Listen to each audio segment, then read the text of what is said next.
Hey, I wanted to come on here and actually just do a video talking about this challenge that I came up with about maybe a couple months ago. Like, I literally had this thought in my head to actually have this challenge to be implemented for this particular week in particular, because this is a very significant and special week.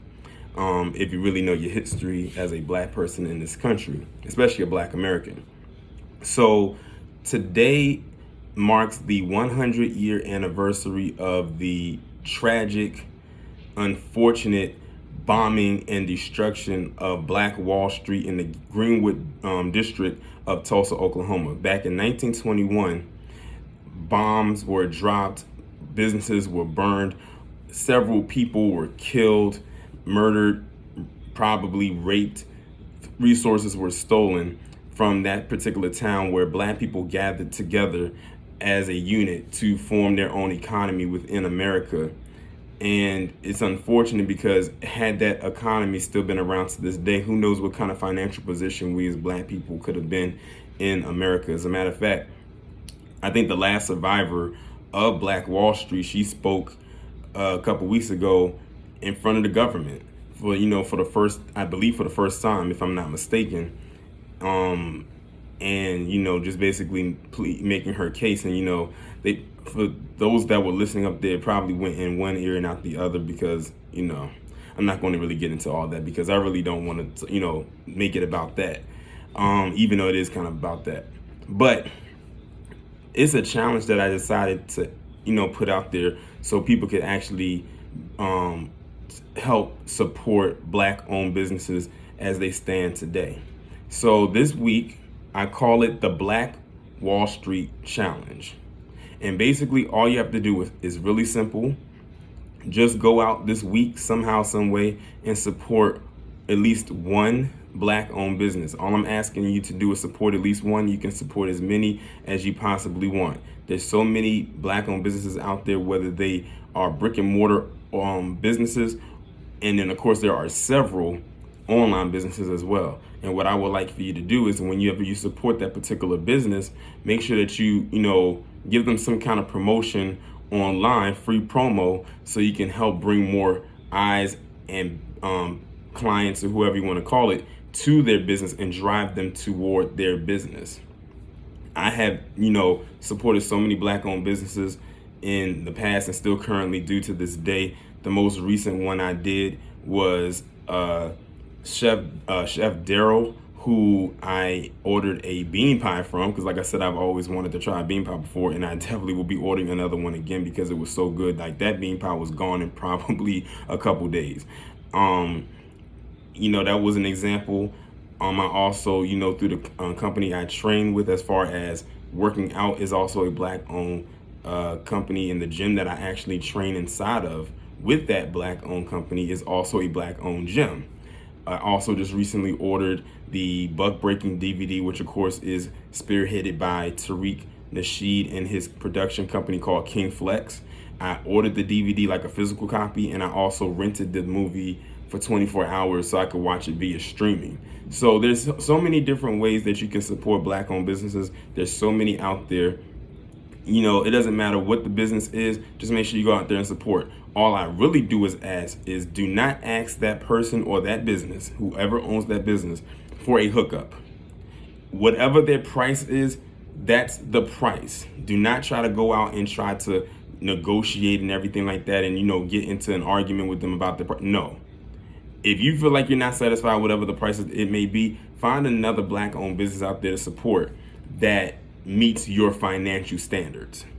That's all I ask. And then once you purchase the item, whatever the item it may be, it could be jewelry, it could be food, it could be whatever.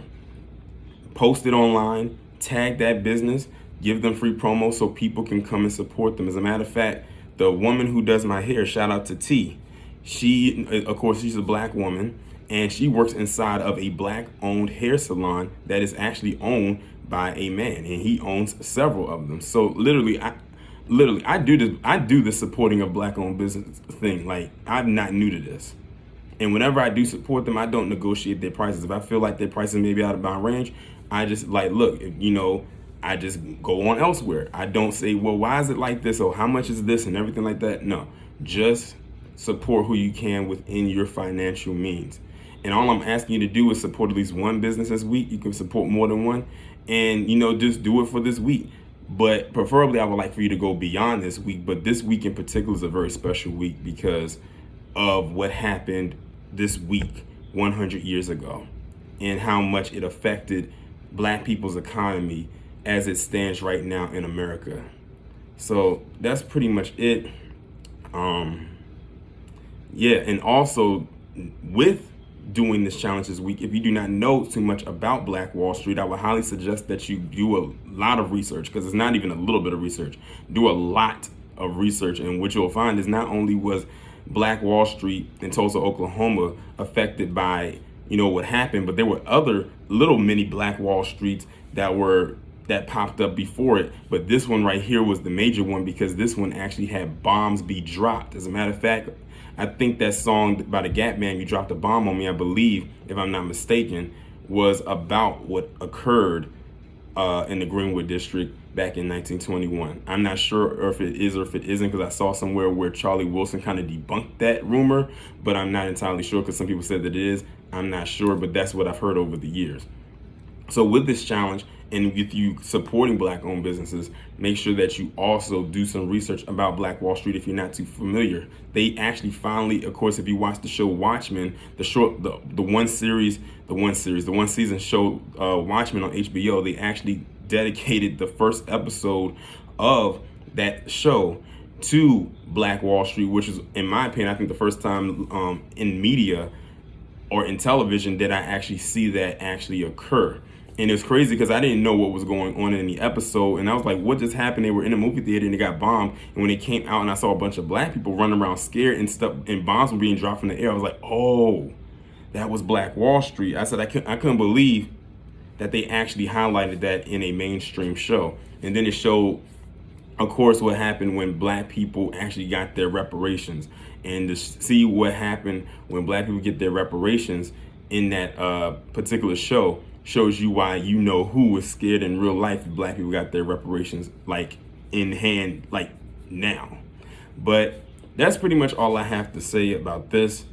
Go out and support a Black-owned business this week. It doesn't matter how many, it doesn't matter who it is, just do it, and then post online and help promote their business, because they really need the clientele, because we don't have the capital to do like commercials like a Walmart or your more famous, more infamous bigger grocery store, whatever the case may be.